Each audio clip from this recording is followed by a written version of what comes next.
성부와 성자와 성령의 이름으로 말씀드립니다.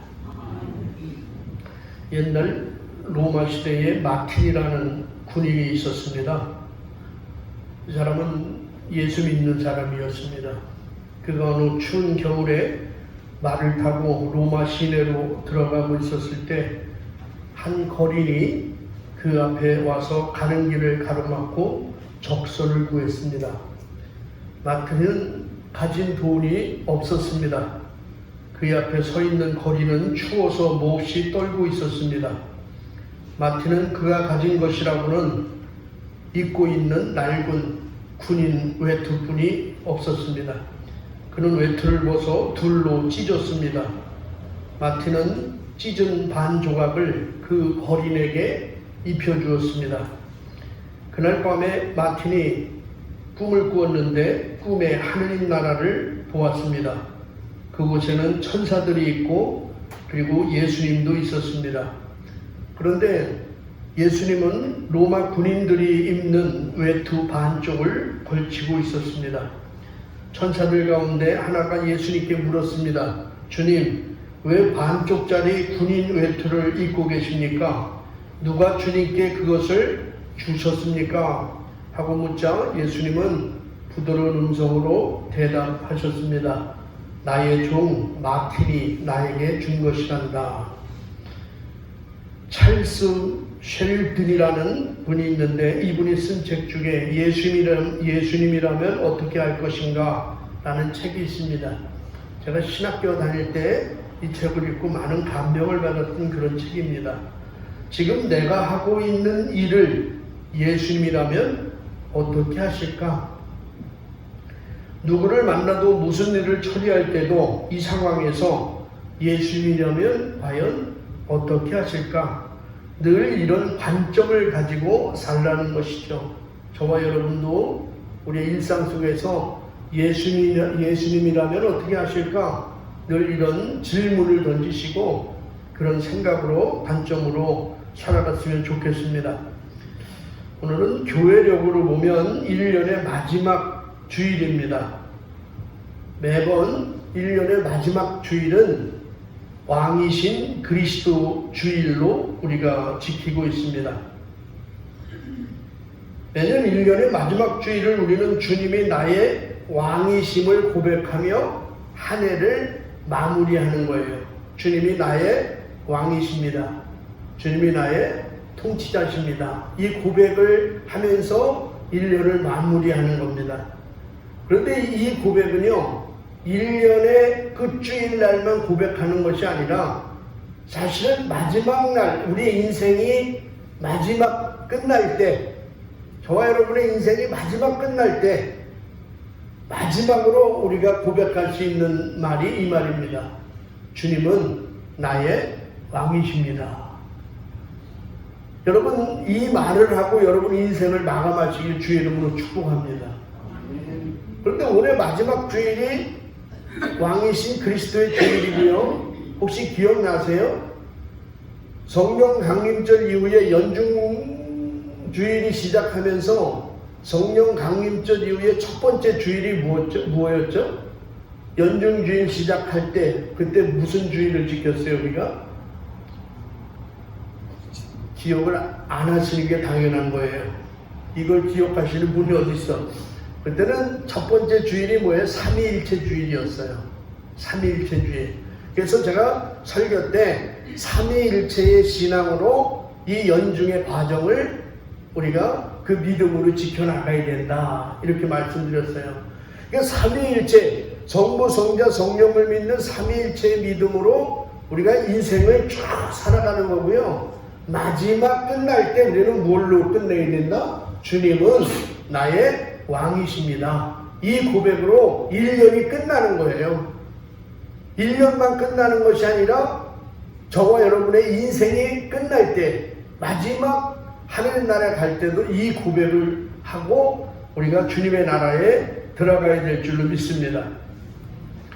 오늘 왕이신 그리스도의 주일, 그리고 오늘 한 해의 마지막 주일을 장식하는 말씀이 뭐냐면 최후의 심판 이야기입니다. 마지막 심판하시는 말씀이에요. 여러분 이런 생각을 해보셨습니까? 오늘 왜 이 본문이 이 한 해의 끝주일에 위치해 있을까? 왜 마지막 끝나는 주간에 이 말씀이 위치해 있을까? 그렇습니다. 이 세상의 마지막은 심판으로 끝난다는 말씀입니다. 언젠가 저와 여러분 모두는 주님 앞에 서야 할 시점이 있다는 것을 성경은 우리에게 분명히 기억하라는 거예요.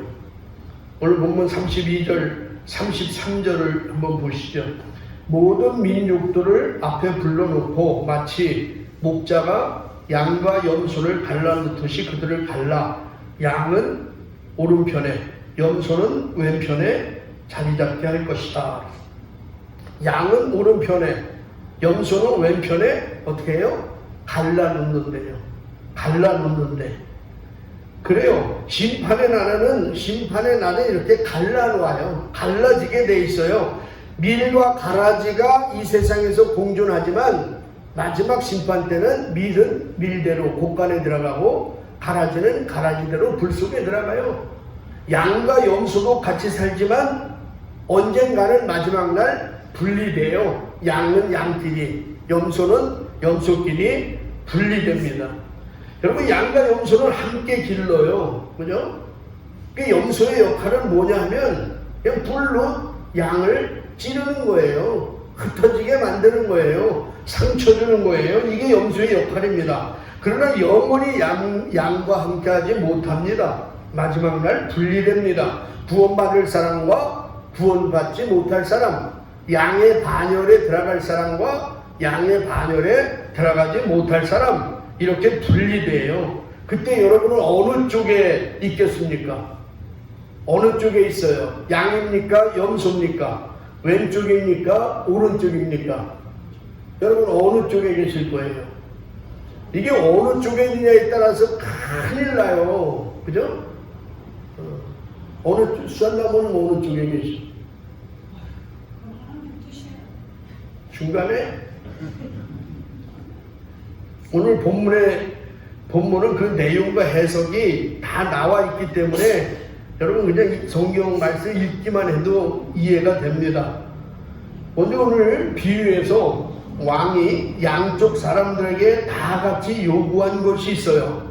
양과 염소에게 다 같이 요구한 게 있어요. 아주 단순한 것들로서 누구나 할 수 있는 일들이에요. 뭐죠? 배고픈 사람에게는 너희가 먹을 걸 좀 주어. 그죠? 목마른 사람에게는 마실 물을 좀 주어. 이거예요. 어려워요? 쉬워요? 서시더머니 어려워? 쉬워? 배고픈 사람한테 밥 한 그릇 주는 거, 목마른 사람한테 물 한 그릇 주는 거 어렵습니까? 쉽습니까? 대답 안 하려고 작정 기도하셨나? 어? 이게 별로 어려운 게 아니잖아요. 나그네 된 자를 영접하고 헐벗은 자에게 입을 것을 주고 병든 자를 돌아봐 주고 감옥에 갇힌 자를 찾아주는 거, 그렇게 어려운 건 아니에요. 보세요. 오늘 왕이 요구하는 것이 대단한 것이 아닙니다. 그렇죠? 너의 전 재산을 팔아서 가난한 사람들에게 나누어 주라. 뭐 이런 요구가 아니잖아요. 아픈 사람에게 너의 소중한 장기를 떼어서 줘라. 뭐 이 정도의 일이 아니잖아요. 그래서 아가토모님은 저를 위해서 5년의 생명을 주셨는데 그거 준다 그래놓고 안 보이네 얼굴이. 진짜 날라릴까봐 안 나오는 거야? 어? 안 보여. 여러분, 아니 너의 이름이 아주 큰 일을 해서 매스컴에 나올 정도의 큰 일을 해라. 역사의 기록에 남길 만한 그런 큰 일을 요구하는 것이 아니잖아요. 누구나 조금만 관심을 가지면 할 수 있는 그런 일이에요. 예수님이 우리에게 요구하는 게, 그러니까 매일매일 일상적인 삶의 현실에서 그들의 도움을 필요로 하는 사람들을 만났을 때에 그냥 지나치지 않는 삶의 방식을 이야기하는 겁니다. 이웃에 대한 따뜻한 마음, 연민의 정을 가지고 있을 뿐만 아니라 구체적인 행동으로 그들을 도와주는 그런 이야기를 하는 것이죠. 여러분 오늘 주님의 심판의 기준이 뭐예요? 마지막에 일상적인 삶에서 나타나는 사랑이에요. 그죠? 너희들이 그냥 일상적으로 살아가는 과정 속에서 만나는 사람들에 대해서 너희들이 얼마나 사랑해주고 얼마나 도와주고 사느냐, 그거예요. 사랑을 바탕으로 심판하겠다는 겁니다. 근데 제가 이렇게 얘기하면 우리는 구원에 대한 문제를 생각해 봐야 돼요. 왜냐하면 성경에서는 분명히 구원은 믿음으로 말미암아 받는다고 했는데, 오늘 본문에 의하면 행위로 말미암는 것처럼 보여요. 너희가 이런 행위를 해야 구원받을 거야. 양의 반열에 속할 거야. 이렇게 보입니다. 과연 구원은 믿음으로 받는 것이냐 아니면 행위를 받는 것이냐, 이게 좀 헷갈리게 되죠. 그러나 오늘 본문은 교리적으로 믿음으로 구원받느냐 아니면 행위로 구원받느냐의 문제를 다룬 것이 아니라 우리의 삶을 이야기하고 있는 거예요. 다시 말해서 삶의 기준이 무엇이냐, 너희들이 인생을 살아가는데 그 인생의 삶의 기준이 뭐야? 그것은 사랑이어야 된다. 지금 이 말씀을 하시는 겁니다. 예를 들어서 어떤 아이가 학교만 다녀오면 책가방은 내팽겨치고 그냥 놀라 나가요. 매번 그렇습니다.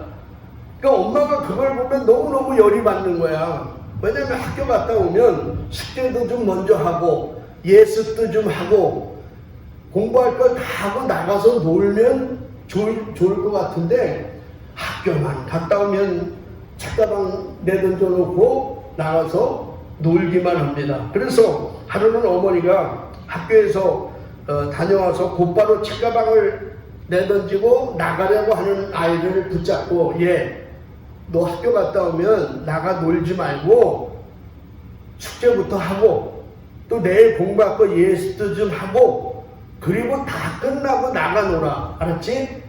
너 엄마 말 안 들으면 내쫓는다. 내일부터 밥 안 줘. 내쫓을 거야. 이렇게 얘기했어요. 여러분, 그런데 이걸 교리적으로 볼 때 그러면 이 엄마는 숙제 안 하고 나가 노는 애를 내쫓는 엄마예요.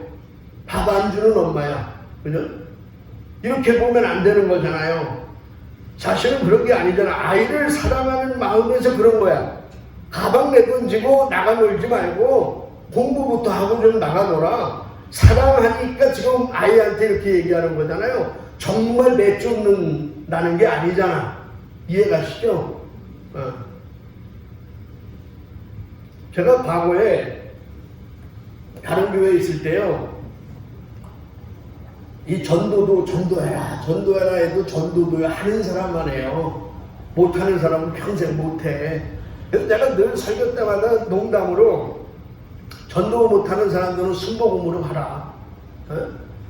전도 못하는 사람은 순복음교회로 다 가라. 이렇게 제가 설교 때 이야기한 적이 많아요. 여기서는 그런 농담도 못해. 진짜 갈까봐. 몇 명 없어서. 전도 못하면 순복음으로 가서 좀 배워오든지. 근데 여러분, 내가 이게 진짜 가라는 얘기야? 당신 진짜 순복음으로 가. 이 얘기 아니잖아요. 잘하라는 거잖아. 열심히 신앙생활 하라는 말이잖아요. 오늘 본문에서도 예수님은 이와 같은 마음으로 말씀하신 거예요.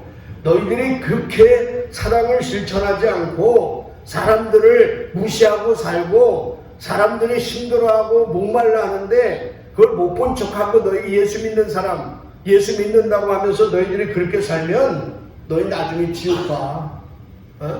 너희 나중에 지옥 가. 그러니까 그렇게 살면 안 돼. 지금 이런 말씀이에요. 그래서 종말론적인 삶, 말세를 살아가는 성도의 삶은 바로 사랑으로 나타나야 된다는 거예요. 오늘 주님은 오른편에 있는 자들에게 이렇게 말씀하십니다. 너희는 내가 굶주렸을 때에 먹을 걸 주었어. 내가 목말랐을 때에 마실 걸 주었어. 내가 나그네 되었을 때에 따뜻하게 날 맞이해 줬고, 벌벗었을 때에 입을 것을 주었고, 내가 병들었을 때에 돌봐주었고, 감옥에 갇혔을 때에 너희가 찾아와 주었다. 너희는 참 훌륭한 사람이야. 이렇게 이야기를 했어요. 그런데 이 말을 듣고 오른쪽에 있는 의인들은 뭐라고 얘기하냐면, 주님, 저희가 언제 주님께서 줄이신 것을 보고 잡수실 것을 들었으며 목마르신 것을 보고 마실 것을 줬습니까? 우리는 그런 적이 없어요. 이렇게 얘기해요. 응? 우리는 주님께 그런 걸 드린 적이 한 번도 없어요. 이렇게 얘기합니다. 기억을 못하는 거예요. 지금. 그죠? 기억을 못하는 거예요. 예수님의 의도도 잘 모르는 거지. 예. 왜 그러냐면 여러분, 일상의 삶이 그렇기 때문에요. 평상시에 늘 그렇게 산 사람들은요, 그게 기억이 안 나. 응? 내가 그냥 평상시에 그렇게 살았는데, 나도 모르게 그렇게 행동하고 살았는데 뭘 그걸 기억을 해. 여러분, 이 효자들은요, 부모에게 잘하는 효자들은요, 자기 스스로가 효자라고 생각하지 않아. 부모님한테 매번 용돈 드리고 뭐 맛있는 거 사드리고 이런 자녀들은요, 그게 효도라고 생각하지 않아요. 일상적인 삶이야. 근데 저 같은 놈, 1년에 한 번 찾아가고 1년에 한 번 용돈 드리는 자식은요, 꼭 기억하고 있어. 몇 월 며칠 날 내가 용돈 드렸어요. 평생 착한 일 안 하다가 착한 일 한 번 한 놈은요, 그걸 기억한다니까. 그걸 자랑해요. 그리고 맞아요, 틀려요? 해봤어야 알지. 이들에게 주님은 뭐라 그래요? 40절 보면 너희가 여기 있는 형제 중에 가장 보잘것없는 사람 하나에게 해준 것이 바로 나에게 해준 거야. 너희는 그렇게 살았어, 일상적으로. 근데 그 보잘것없는 사람한테 해준 게 바로 나에게 해준 것이다. 이렇게 말씀하세요. 그리고 왼편에 있는 사람들, 염소, 이들에게 뭐라고 얘기해? 그렇게 살지 않은 사람들에게 이렇게 얘기해. 너희는 내가 줄였을 때 먹을 것을 주지 않았고 목마르셨을 때 나에게 마실 물을 주지 않았어. 그래서 너희는 영원한 형벌에 들어갈 것이야. 이렇게 이야기합니다. 여러분, 본문에서 예수님은 자신을 누구와 지금 동일시하고 있어요? 누구와 동일시하고 있어요? 형제 중에 가장 보잘것없는 사람 하나에게 해준 게 나한테 해준 거래요. 그러니까 지금 형제 중에 가장 보잘것없는 사람과 예수님을 동일시 여기는 거예요. 그 사람에게 한 것이 나에게 한 거야. 그 작은 사람을, 보잘것없는 사람을 너희가 무시하고 살았어? 그 나한테 날 무시한 거야. 지금 이렇게 동일시하는 겁니다. 여러분, 사도 바울 아시잖아요. 사도 바울은 예수님 믿기 전에 예수 믿는 사람들을 정말로 핍박하고 잡아서 죽이는 그런 일을 했고, 스테반의 죽음에도 관여했던 아주 나쁜 사람이잖아요. 이 사람이 예수 믿는 사람들을 잡으려고 저 다멕색이라는 동네까지 꽤 먼 거리예요. 거기까지, 그러니까 열심히 얼마나 강했으면 다멕색까지 가서 예수 믿는 사람을 잡으려고 해. 근데 다멕색 그 도상에 갔는데 갑자기 하늘에서요, 밝은 빛이 사도 바울을 비췄어요. 그러니까 이 빛이 너무 밝아가지고 사도 바울이 눈이 멀어요. 눈이 멀어. 갑자기. 그렇게 똑똑한 사람이, 그렇게 열정이 충만한 사람이 눈이 멀어요. 그리고 하늘에서 이런 음성이 들려요. 사울아, 사울아, 내가 어찌하여 나를 핍박하느냐? 이런 말씀이 들려요. 사도 바울은 그 사울은요, 그 얘기를 듣고 깜짝 놀라는 거예요. 혼동이 되기 시작한 거예요. 왜냐하면 사울이 핍박한 건요, 사울은 예수님을 만난 적이 없어요. 예수님을 핍박한 적이 없어, 사울은. 그죠? 그러니까 사울은 누구를 핍박하냐면 유대인으로서 개종해서 예수를 믿는 유대인 기독교인들을 지금 핍박하는 거예요. 왜냐하면 너희가 왜 이단 종교 같은 걸 믿냐? 왜 예수라는 사람을 따라서 믿느냐? 이걸 핍박하는 거잖아요. 그러니까 사울이 거기서 물어요. 당신은 누구십니까? 사울아, 사울아, 너가 왜 나를 핍박해? 당신은 누구세요? 아니, 그러니까 예수님이 뭐라래요? 나는 내가 핍박하는 예수다. 내가 핍박하는 예수예요. 근데 여러분, 사울이 핍박했던 사람은 예수님이 아니라 기독교 유대인들이었다니까. 기독교 유대인들이에요. 그런데 내가 핍박했던 이들은 실상 나라는 거예요, 지금. 예수님이. 에? 그 예수 믿는 사람을 핍박하는 것이 바로 나를 핍박한 거라는 거예요. 이런 의미에서 보잘것없는 사람과 예수님은 동일시 되는 거예요. 동일시 되는 거예요. 그러니까 나를 핍박하는 것은 누구를 핍박하는 거예요? 여러분이 나를 핍박해. 그럼 누구를 핍박하는 거야? 어려워요? 아니, 여러분이 나를 핍박해. 지금 신자가 신부를 핍박해. 누굴 핍박하는 거냐고. 어려워? 아니야, 설교 안 해. 누굴 핍박하는 거예요? 예수님을 핍박하는 거라니까. 그러면 제가 다른 각도, 이건 대답 크게 하겠지? 내가 사제회장님을 핍박해, 신부가. 내가 교회를 핍박해요. 그럼 누굴 핍박하는 거예요? 이건 다 알잖아. 그건 알고 이건 왜 몰라? 여러분, 이게 얼마나 중요한 이야기인지 아세요? 근데 우리는 그냥 그 한 사람을 핍박한다고 생각하는 거야. 저 사람 보잘것 없으니까, 저 사람 신이 없으니까, 신부가 시원찮네? 이걸 핍박해요. 근데 예수님 볼 때, 예수님의 시각으로 볼 때는 누굴 핍박하는 거라고? 예수님 자신을 핍박하는 거라는 거예요. 이게 여러분 얼마나 중요한 의미가 있냐고, 이게. 자, 그럼 형제 중에 가장 보잘것없는 사람 하나가 예수님하고 동일시되는 거예요. 그죠? 그 보잘것없는 사람 하나에게 한 것이 바로 나에게 한 것이다. 지금 이러잖아요. 그럼 가장 보잘것없는 사람은 누구야? 본문에 나와 있죠? 먹지 못해서 굶주린 사람들, 목마르고 헐벗은 사람들, 옥에 갇힌 사람, 병든 사람, 나그네와 같은 사람. 지금 이런 사람들을 가리키고 있는 거예요, 본문에서는. 그럼 또 구체적으로 그 사람들이 나에게는 누굴까? 여러분에게 가장 보잘것없는 사람은 누구일 것 같아요? 그렇다고 우리가 알지도 못하는 사람 감옥에 있는데 감옥 찾아갈 일이 없잖아. 성경에서 하라 했다고. 오늘 나에게 가장 보잘것없는 사람은 누굴까? 멀리서 찾지 마세요, 여러분. 바로 옆 사람이야. 옆 사람. 여러분의 옆에 있는 사람이 가장 보잘것없는 사람이에요. 여러분 옆 사람을 한번 보세요. 한번 얼굴 좀 이렇게 봐봐. 또 보냈다고 윙크하지 말고. 바울아버지 윙크한 것 같은데 지금? 옆 사람을 한번 보세요. 그 사람이 여러분에게 보잘것 있는 사람입니까? 보잘것 없는 사람입니까? 네? 여러분의 옆에 있는 사람이 보잘것 있는 사람이에요? 보잘것 없는 사람이에요? 다시 말해서 지금 나에게 보잘것 있는 사람은 누구예요? 여러분에게 보잘것 있는 사람은 누구야? 간단하잖아요. 나에게 도움되는 사람이야. 그죠? 나에게 도움되는 사람이잖아요. 내가 힘들 때 나를 도와줄 수 있고, 내가 어려울 때 나를 일으켜 세워줄 수 있는 사람. 네? 그 사람은 보잘것 있는 사람이야, 나에게는. 근데 여러분, 그러면 보잘것 없는 사람은 누구예요? 전혀 내 인생에 도움이 안 되는 사람이에요. 내가 저 사람을 도와줘도 별로 나한테 도움이 안 되는 사람이야. 함께 있어도 나에게 도움이 안 되는 사람이 보잘것없는 사람이에요.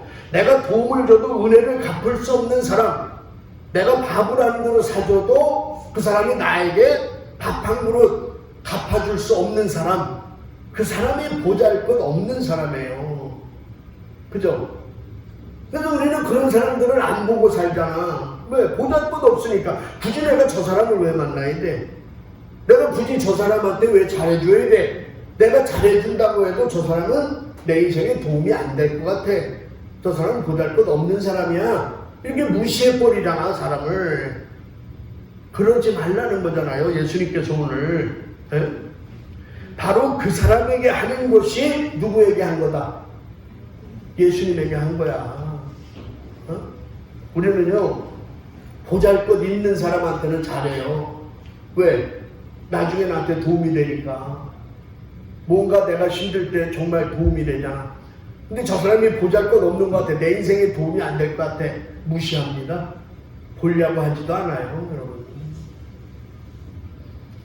잠언 19장 17절 말씀 보면 이런 말씀이 있어요. 제가 요즘 잠언을 묵상하다가 몇 개 찾았어.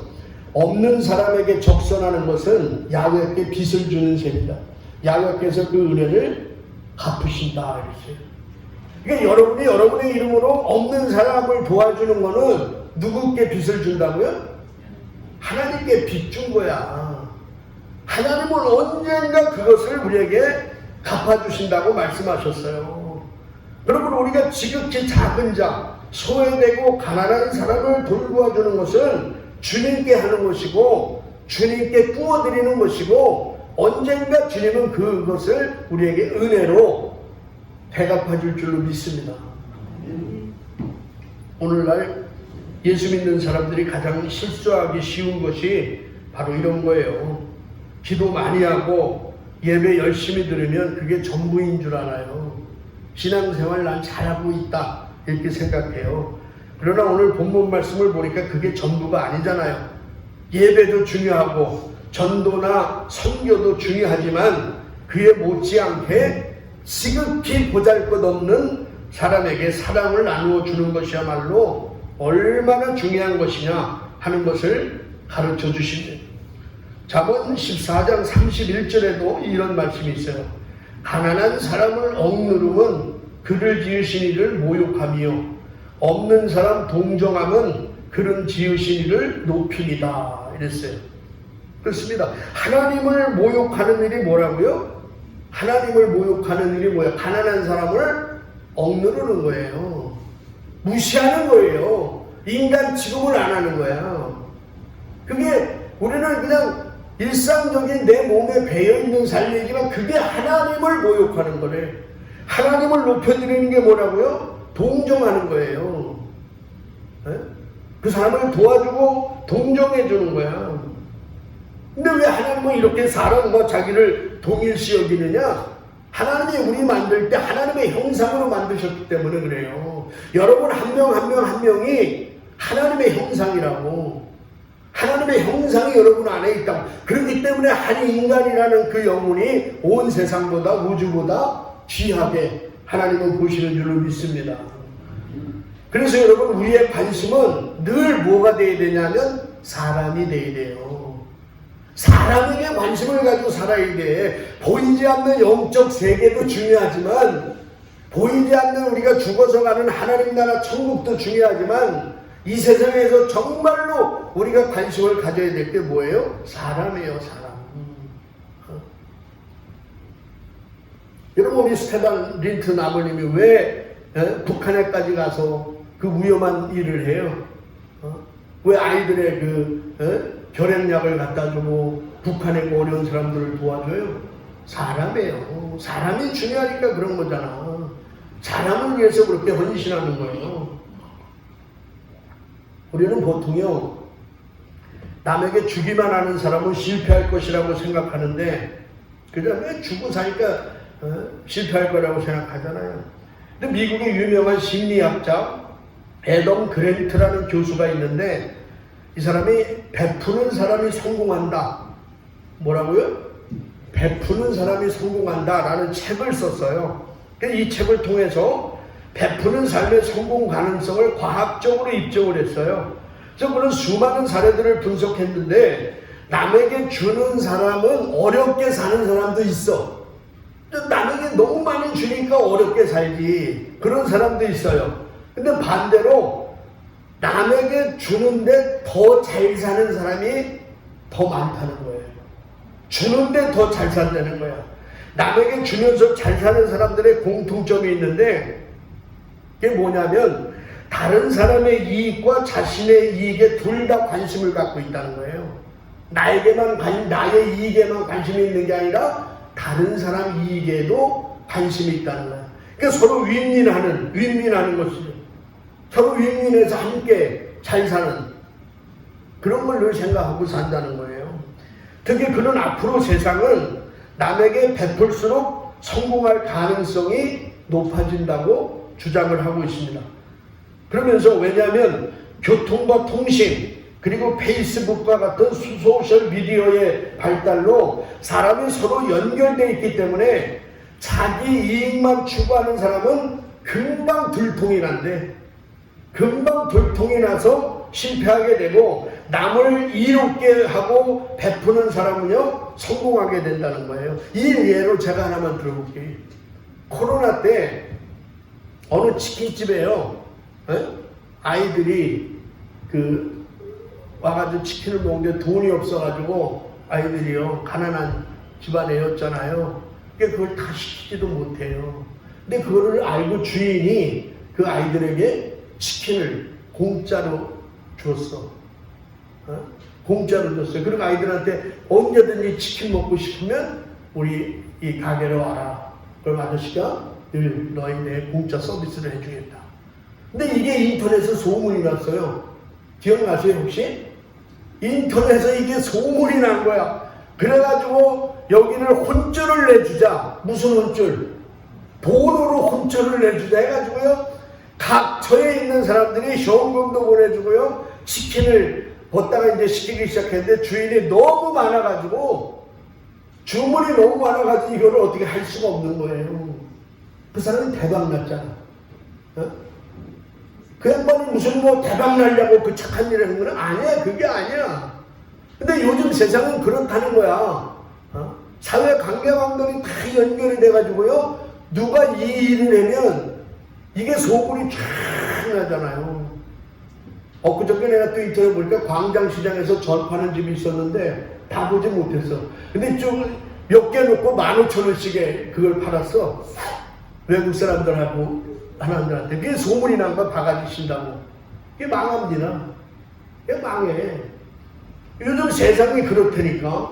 그래서 제가 일찍이 우리 신부님들 만나면 그러냐. 앞으로 교회, 미래교회는 어떻게 가야 될 거냐 그러면. 미래교회. 지금과 같은 이런 대형교회의 모습, 이런 뭐 은사주의, 이런 걸로 가서는 미래교회는 희망이 없어요. 미래교회는 뭐예요? 나눔입니다. 교회가 얼마나 그 지역에 나누어주고 도와주고, 근데 우리는요, 서구회가 얼마나 좋은 점이 있냐. 우리는 나눔의 질이 있잖아요, 이미. 그죠?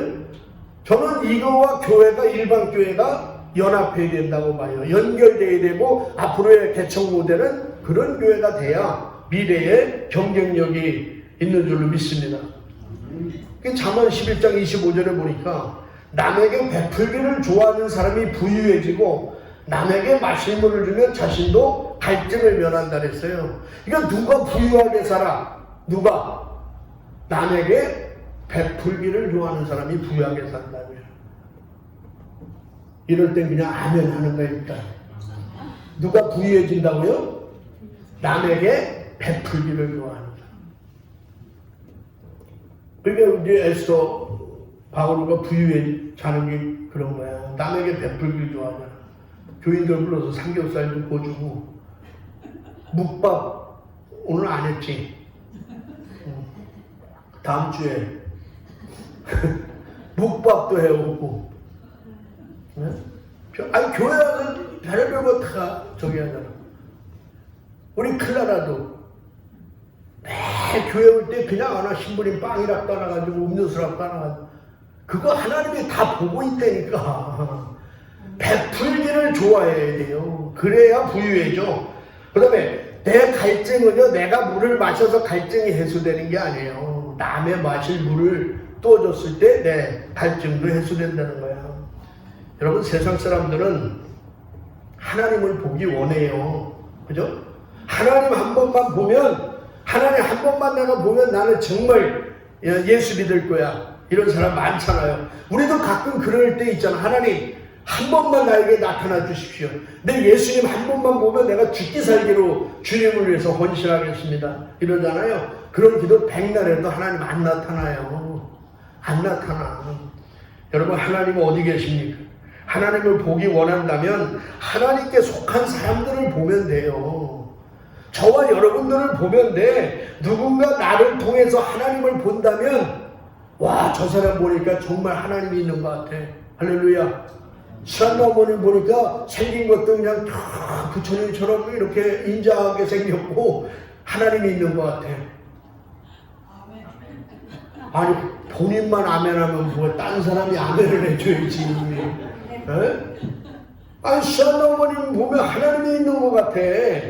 이게 진짜 신앙인이라고. 그게 인카네이션이야.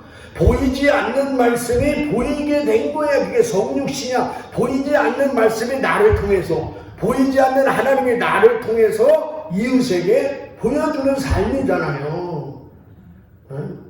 그렇습니다. 나를 통해서 하나님을 볼 수 있는 삶, 그것은 바로 사랑뿐이 없음을 기억하시고 내 주변에 있는, 여러분의 옆에 있는 작은 사람들을 냉수 한 그릇이라도 떠주고 서로 도와가면, 여러분 내가 이 사람을 도와주는 게 아니라 예수님을 섬긴다라는 그런 믿음으로 여러분 옆 사람을 섬기고 마지막 날 하나님 앞에 칭찬받는 저와 여러분 모두가 되시기를 주님의 이름으로 축원합니다. 성부와 성자와 성령의 이름으로 말씀드렸습니다.